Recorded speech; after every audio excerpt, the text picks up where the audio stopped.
Hello everyone, welcome back to the VBU toppers corner. अगर आप semester 5 economics honours के student हो, research methodology में अच्छा स्कोर करना चाहते हो तो ये वीडियो आपके लिए है। इस वीडियो में मैं आपको पूरा सिलेबस रटने के लिए नहीं बोलूँगी, मैं आपको बताऊँगी कि सिलेबस में क्या इम्पोर्टेंट है, प्रीवियस ईयर पेपर क्या इंडिकेट करता है और 2026 एग्जाम के लिए किन टॉपिक्स पर सबसे ज़्यादा फोकस करना चाहिए। एग्जाम में बार बार डेफिनेशंस, डिफरेंसेस, टाइप्स, कैरेक्टरिस्टिक्स और एक्सप्लेनेशन बेस्ड क्वेश्चंस पूछे जा रहे हैं। मतलब स्मार्ट प्रिपरेशन करके भी आप बहुत अच्छा स्कोर कर सकते हो। अब सिलेबस को सिंपल लैंग्वेज में समझते हैं। यूनिट 1 में रिसर्च का इंट्रोडक्शन है। यहाँ से meaning of research, types of research, research design, research proposal और लिटरेचर रिव्यू बहुत इंपॉर्टेंट है। अगर सेक्शन सी में 15 मार्क्स के क्वेश्चंस आते हैं तो टाइप्स ऑफ रिसर्च और रिसर्च डिजाइन सबसे ज्यादा स्ट्रॉन्ग टॉपिक है।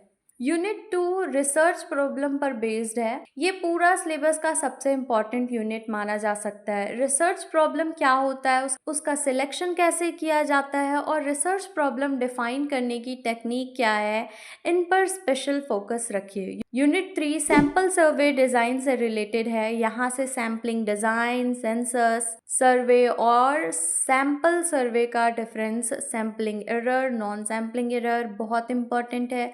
प्रीवियस ईयर पेपर में भी इन टॉपिक से क्वेश्चंस पूछे गए थे। यूनिट 4 क्लासिफिकेशन एंड टेबुलेशन है। यहाँ से classification of data, primary data, secondary data, diagrammatic presentation और ग्राफिकल प्रेजेंटेशन इंपॉर्टेंट है। ये यूनिट स्कोरिंग भी है और रिलेटिवली इजी भी। यूनिट 5 सैम्पलिंग थ्योरी है। इस यूनिट से population, sample, parameter, statistics, simple random sampling और स्ट्रैटिफाइड रैंडम सैम्पलिंग सबसे इंपॉर्टेंट टॉपिक्स हैं। अब बात करते हैं एग्जाम में मोस्ट एक्सपेक्टेड क्वेश्चंस की।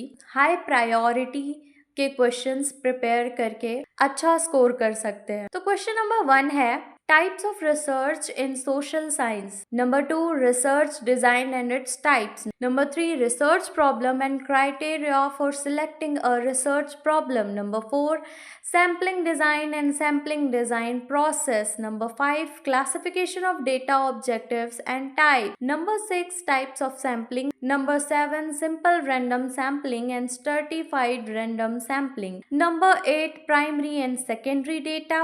Number 9 sampling and non-sampling error. Number 10 research proposal and its components. अब 3 मार्क्स के लिए प्रिपेयर करना है तो डेफिनेशंस बिल्कुल मत छोड़िए।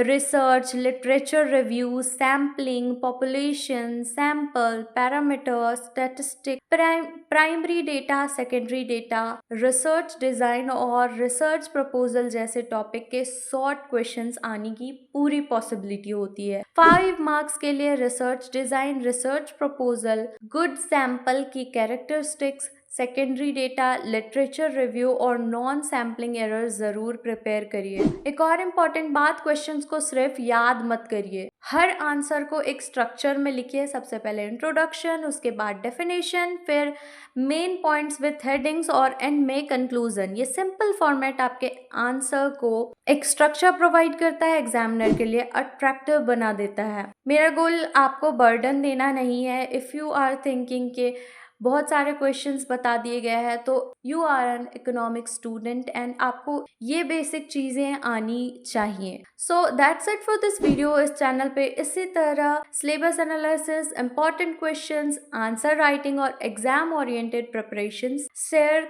किए जाते हैं। मिलते हैं नेक्स्ट वीडियो में जहां हम सबसे important topics of research methodology और आपके बाकी मेजर पेपर यानी मेजर 9 एंड मेजर 10 के important question, syllabus overview, exam oriented way में कवर करेंगे। Share this video with your friends, do like, thank you, bye bye.